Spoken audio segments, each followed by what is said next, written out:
Good evening, everyone.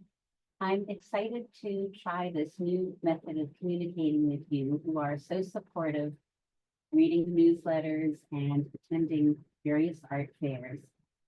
Our plan for this summer is to have an online theme exhibition of prints each month, and this is the first in the series. First of all, as I wrote earlier, I have been stunned by the new amount of people I have met recently who are interested in contemporary Japanese prints. In the first 4 months of 2025 alone, I met more new customers than in the past year. And at times in my various booths, there were so many people in there that I simply couldn't answer questions. And I decided to come up with a format so when people had questions, they could actually write in and then they would get a lengthy answer. So that's how this series started. And I have received several questions from people, which I will get to at the end of my brief remarks on the artists whose work we're going to see during this exhibition.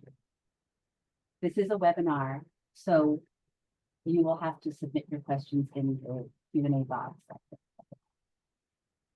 As many of you know, I am a second generation dealer.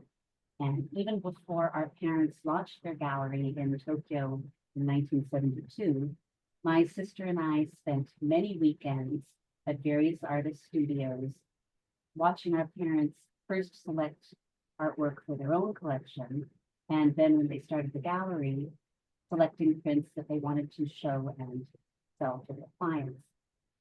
This was invaluable training for me. I didn't realize it at the time because it taught me how to look at prints from the point of view of what's appealing to me? What do I think is going to be appealing to others? Will this sell? And since my parents had not had any formal art training, I feel that on-the-job training was really the best way to learn, and I'm so grateful for the opportunity. During the pandemic, of course, there weren't any art fairs, and I owe a huge debt of gratitude to my sister Hillary, who persuaded me to let her completely redesign and revamp my website and encouraged me to think about the kind of content that I could provide since I have this long-standing connection to so many of the artists. So Hillary, thank you so much for your constant support and nurturing. So now let's turn to this month's lineup of artists. Our theme is flowers. After April showers, the month of May is typically prime flower time. And that was our inspiration. And it was fun to look at artists working in a variety of media and what each person did with flowers. So Imamura Yoshio lives way out in the countryside, in Nagano, which is where the Winter Olympics were held in 1998. My father used to refer to him as the crown prince of the Tolman collection. Shinoda being, of course, the empress. Imamura-san has made many trips to Europe, and he owns a very good collection of European astronomy and astrology books, and a lot of those have informed his work. He, as you can see from the dates in 2004, he created a series of the 12 different etchings, each one representing a different Western zodiac symbol. And of course, for May, we picked Taurus. In addition to using etching and woodblock, Imamura-san has also used gold and silver leaf most frequently. But what's interesting about this etching is that he included copper leaf, which I think is a really great counterpoint to the soft green of those flowers.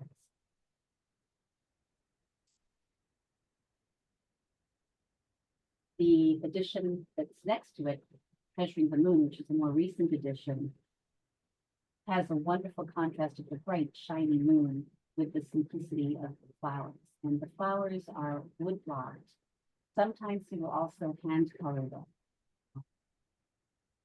Next up is Noda Tetsuya, who is probably one of the most famous Japanese printmakers working. His work is in museum collections all around the globe. As a boy in elementary school, he started keeping a journal. And after graduating from art school, he decided that when he would make editions, that he would go back to his practice of keeping a diary. And he has been working on the diary series for decades, starting with a photograph. He then transfers the image, usually with a combination of screen printing and woodblock, to a large, gigantic mimeograph machine. He lives outside of Tokyo and has a huge studio. But this mimeograph machine takes up a lot of space. And when I went to visit him, I asked him, because it seemed to be rather an old machine, what will you do when you can't get parts for this? And he said, it's a German equipment and they're very, very good and sturdy. And he said, but I'm also in my 80s now. And so probably at a certain point, I won't make prints anymore.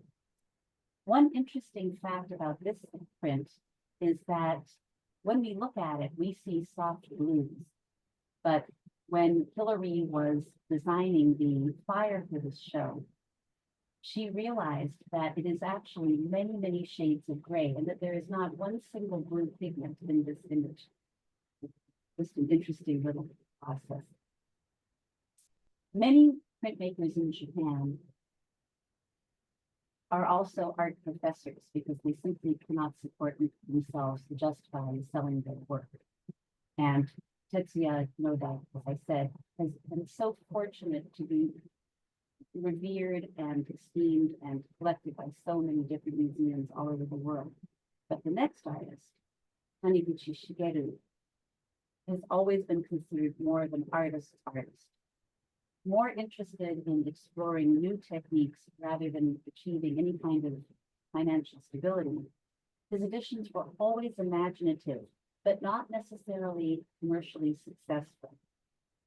In the 1970s and 1980s, Taniguchi won more internationally acclaimed awards for his creative approach to lithography. Like Noda, he would start with a photograph, which he then would convert to lithographic film and print as a lithograph. Although in this case, this is a silk screen, and he's done the same thing with screen printing. The image that we see is a no mask, and the background is emblazoned with the character for no, which is one of the traditional forms of Japanese theater. Beautifully gradated sky in the background, and then these cheerful red flowers blooming in the foreground. I mentioned that he was really an artist. At one point, although he had won all of these awards, he destroyed all the prints that were in his own studio and announced that he was going to be a painter. Our parents were always encouraging any effort of all of their artists to be represented. And they put on many shows of Taniguchi-san's painting, which didn't really find very many buyers. And Taniguchi-san, again, in order to support himself, was resigned to the fact that he wasn't going to be known as a painter and started working at a 7-Eleven to cover his living expenses. Sad to say, I guess it's about 13 years ago now, he completely disappeared. We haven't heard from him. We have been to his apartment. His landlord doesn't know what happened to him. In Japan, it's pretty hard to go off the grid, but he was a cipher, a true mystery, and such a talented artist. You can find his work in, again, many museums, and in fact, I believe it's next year or early 2027, the National Museum of Asian Art in DC will be showcasing some of his editions because he is simply a really good example of a creative mind at work. To my eyes, Kamikane Yoshikatsu's woodblocks are always exuding a very cheerful air of optimism. It's not necessarily just their bright colors. It's all of these happy shapes that are floating through the air. Tamekane-san was the first person in his family to go to college. And after graduating from college, he received a grant from the cultural ministry in Japan, studied in Paris for a year, and went trekking in Nepal, but eventually made his way back to Japan and began teaching full time. That put a stop to his extensive travel, and he decided that his woodblocks would be depicting abstract landscapes. So we see in a flower in the west, there's the shape of a mountain. There might be a star in the sky, but the artist is leaving all of that to our imagination. The print on the side, Life, was created by the artist during the COVID pandemic. He wanted to release an uplifting message of hope during a very dark time in the world. During this time, he also released editions titled Fighter and Challenger, celebrating the people who were working to combat the ravages of the pandemic. He is very fascinated by the texture of gold leaf and sometimes silver leaf, just like Imamura is, but in Tamekane-san's case, he's also embossing the gold and the silver so that they have a very textural, distressed feeling, and that marries so well with the bright colors of his woodblock. So far, we've been looking at artists who work in a more contemporary vein, but the next person, Mori Murave, is much more interested in working in the classical style. He wants to show the traditional beauty of Japanese landscape, even when that landscape may not be in Japan. And the gorgeous sakura cherry tree that we see is actually a tree that Morimura found in the Portland Japanese Garden in Oregon. In 2014, my dad organized an exhibition of Morimura's work at the garden. And when the artist arrived on site, he was so blown away by the beauty of the garden that at the time he had vowed to present 4 different editions, but so far he has done Portland Japanese Garden winter and spring.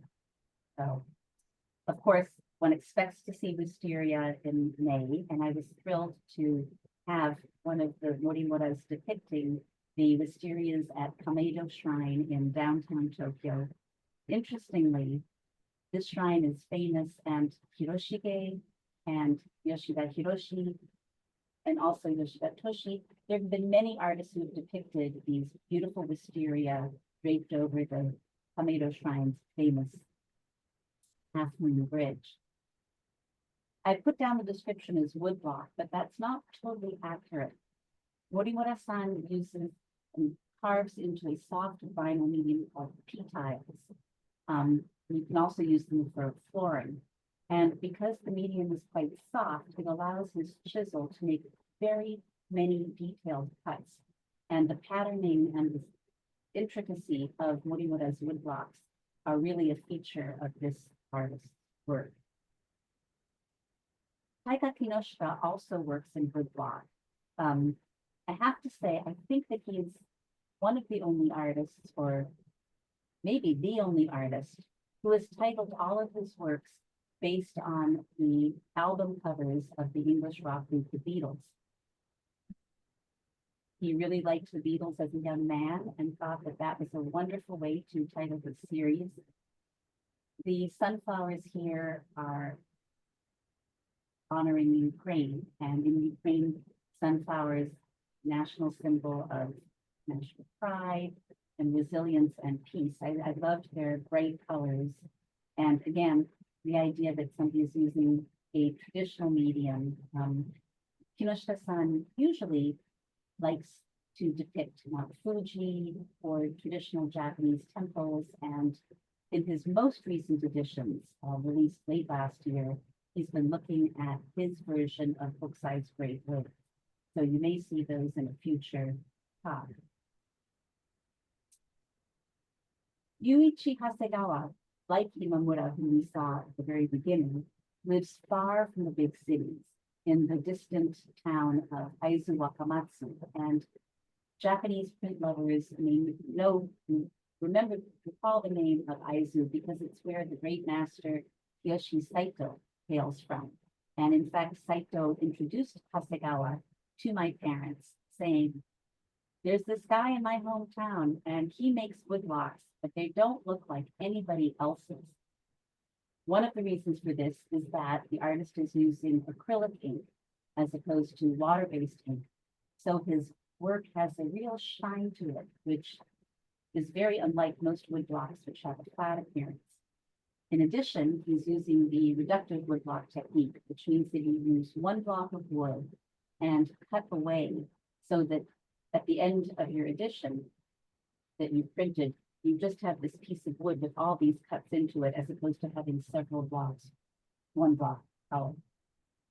For those people who are really interested in technique, I highly advise you to go on YouTube because, first of all, I'm not a printmaker, but I think that when you watch people working on a technique, it will give you so much, not only more admiration, but just incomprehension that people can work and do these pieces and then make so many different editions. Hasegawa-san's studio is an abandoned schoolhouse because, as I said, he lives in a very rural part of Japan, and so many people are fleeing from the countryside to the cities. The population is aging, so people aren't tending to stay in their traditional homes anymore. And it's just interesting to have somebody who is still, he's chosen to remain in Aizu, and I'm very, very happy about that. Many of you have seen Saito Leiko's work at my booth. I really enjoy showing her work. I tell people she's a combination of Miro crossed with Basquiat, but she's very much her own person. She is one of the few artists with whom I've traveled. I was her minder during her week-long trip to the United States in 2019, when she came to teach a workshop, a printmaking workshop at the Harvard Art Museums. As a young woman, Noriko had a lot of learning challenges. It was difficult for her to read, and she wasn't a great student, and so she always takes a particular thrill in telling people that she did teach at Harvard.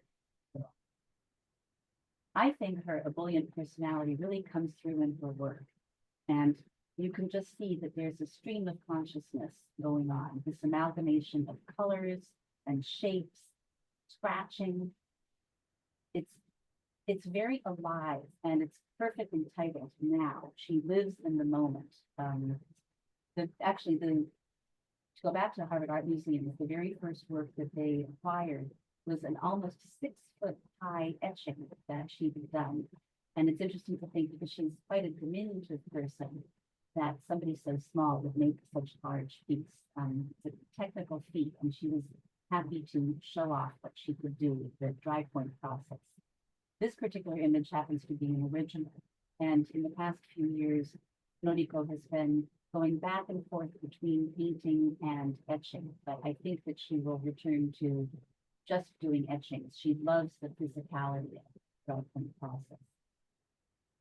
I always have the feeling when I'm with her that she's soaking everything in, absorbing it all, and it's going to, whatever she has seen or felt or heard about, it'll come out in the next print. So I always look forward to seeing her new ideas.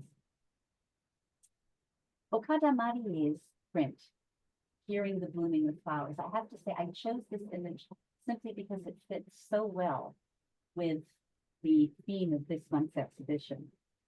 She's been written about as creating alternatively sweet and mysterious landscapes. I think that's, with the title, is such an apt description of how intensely we feel nature in May. You almost hear the weeds pushing up from the lawn, and you certainly hear the birds twittering your way as they build their nests. What's interesting about Okada Marie is that she, in addition to using different etching processes, she's also interested in collaging. So she'll take bits of handmade paper and collage them onto her work, often in random places. She situates the paper typically so that her work and the images fall out of the lines. She says, nature informs my work, and you can't restrict nature. So there's no way that I could put that paper fitting in within the board. It just wouldn't work. Her colors range in hue and intensity and size. Her prints are of all different sizes, large and small. And the main thing that I like to point out to collectors is how small her editions typically are. And this is actually something that if you've looked at a lot of contemporary Japanese printmakers, you will notice. Since people are doing their own printmaking and their own editioning, they tend to limit the edition so that they can move on to the next image.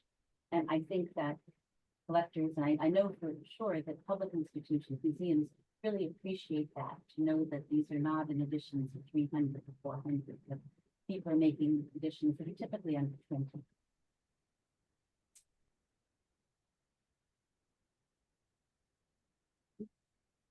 Page. Araki Shinko's Hyacinth Blue is our final image. She's another artist who is completely attuned to and inspired by the rhythms of the natural world. She's delighted to own a printing press, and to work on this press, a press that was formerly owned by the great artist Ikeda Masuo. Born in Yokohama, she met Steve Vida, her American husband, and has lived all over the United States with her husband, moving from Hawaii to New Jersey for her husband's various jobs. And did tell me that moving from Hawaii to New Jersey was a big transition. And as much as she had been inspired by the wonderful tropical flora of Hawaii, she was very grateful that she had taken so many images in her mind to transport them to New Jersey, because it was, we don't find the same flowers in New Jersey. Let's just say. When I used to have a booth at the holiday market at Grand Central Terminal, Shinko's work was always the most popular. And I think that probably it's because even the most jaded of commuters needs a dose of nature. And she worked on a series called Green Flora and Pieces of Flowers, which people really loved. It's a bit hard to see in this image, but her print is actually composed of several disparate shapes, and they are different pieces of copper that she's inked and put in the bed of the press. So when you see her work, it's almost like looking at a jigsaw puzzle. But I thought, again, the flower was this particular flower was a good one to have in our showcase. So now that we've had a chance to look at a few prints, and I'm happy to tell you that they're all available for sale. Here is my opportunity to answer the questions that were sent in.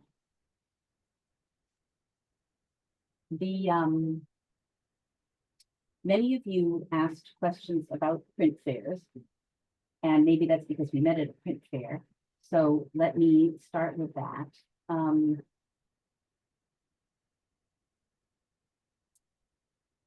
I tried to organize my answers. So the first question was, why do you participate in print fairs? And what's your favorite one? So as you all know, I am a true extrovert. And I will tell anyone who will listen that my idea of heaven is to stand all day talking to complete strangers about the beauty of contemporary Japanese prints. So art fairs were obviously tailor-made for me.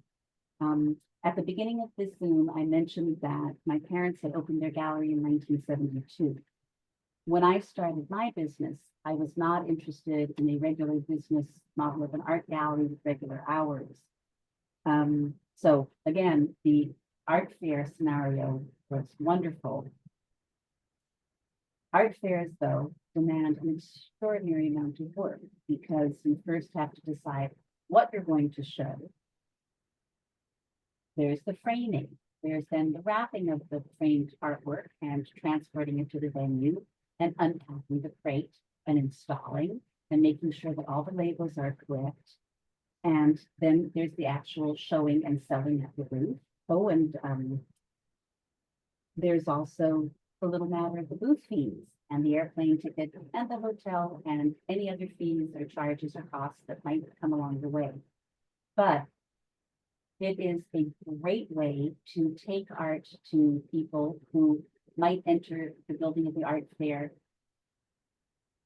not knowing anything about the Tolman collection, maybe not even knowing what they want to look at, and to have a chance to be able to get those people excited about what they're seeing is really a wonderful advantage.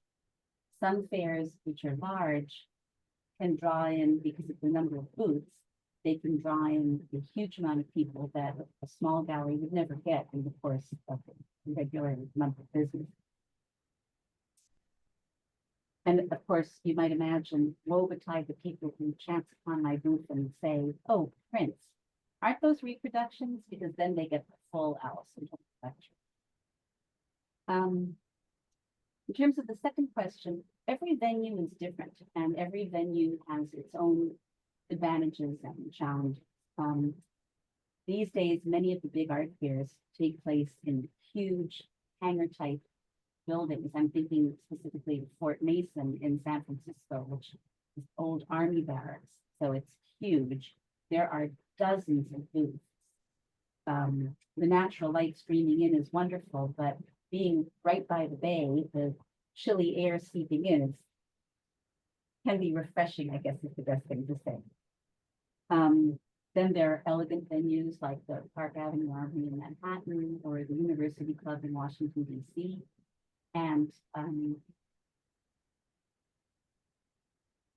this is a huge change from the Holiday Inn in Roslyn, which is where the original Capitol Fair in D.C. was staged for many, many years. And I can only charitably say that the lighting is so poor and the banquet room's atmosphere so drab that clients always knew that the prints that they purchased were going to look 10 times better when they got them home. The next question was about sourcing new artists.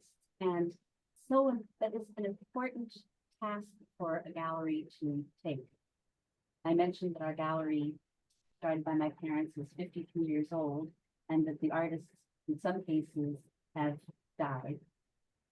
You need new art because regulars who come back want to see new things, tastes change, and it's also important for one's own eye to see what's happening. What are people looking at?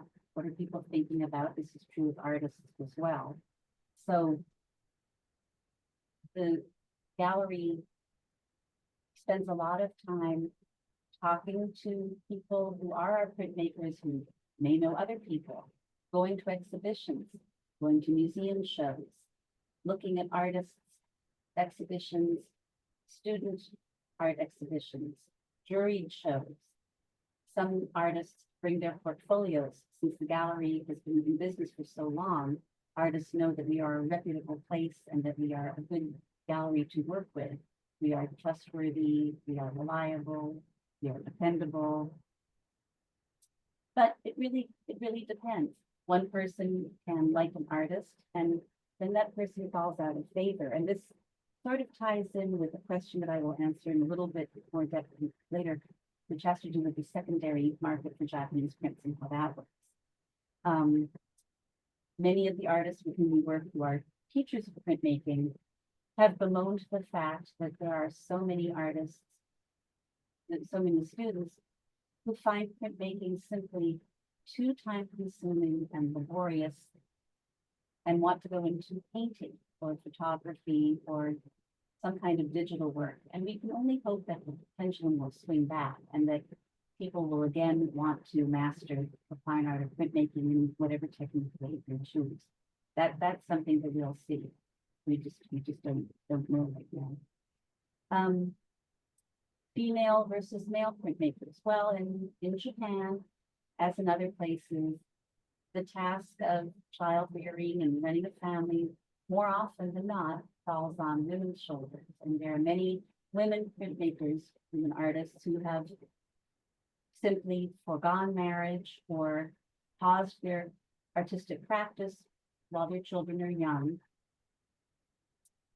It's interesting also to see that quite often women's prints have more to do with children as the subject than men. I mean, that's also true in Western art as well. But I've always found that interesting. The final question that I got was about the secondary market for Japanese prints. And again, it's the art market, any part of the art market is interesting.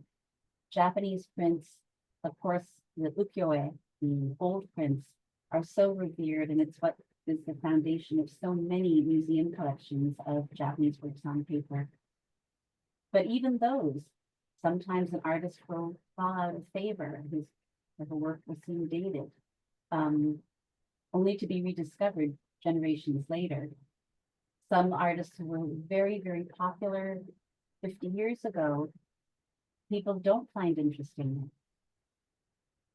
Some artists who were not that well received in the 70s and 80s are being discovered by academics. Somebody writes a paper and all of a sudden that artist's work is sought after.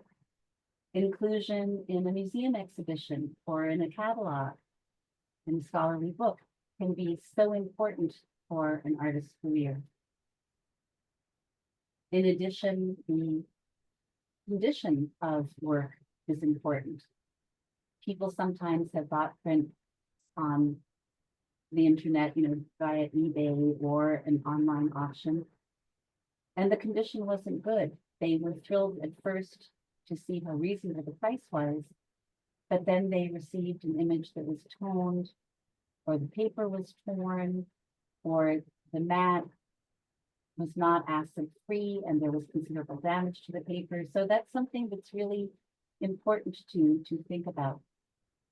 I'm a big believer in the secondary market. I think that people should own work, and then it's wonderful if they can pass it on to a new home. Sometimes people are downsizing due to getting older, or there's been a death or a divorce. And I've always felt that it's so important to make sure that the artwork that one has lived with for so long gets to go to a new home where people will enjoy it as well. Don't forget, your local museum, your local university. Students are fascinated by prints, and the idea that they can actually hold on to them is really important. So I just hope that answering these questions was a bit helpful. And don't worry, because if you thought of a question and I didn't answer it, there's always next month. So I look forward to seeing you on screen this time next month. We'll be giving a specific date and, of course, a themed exhibition subject in a few weeks. Thank you so much. Good night.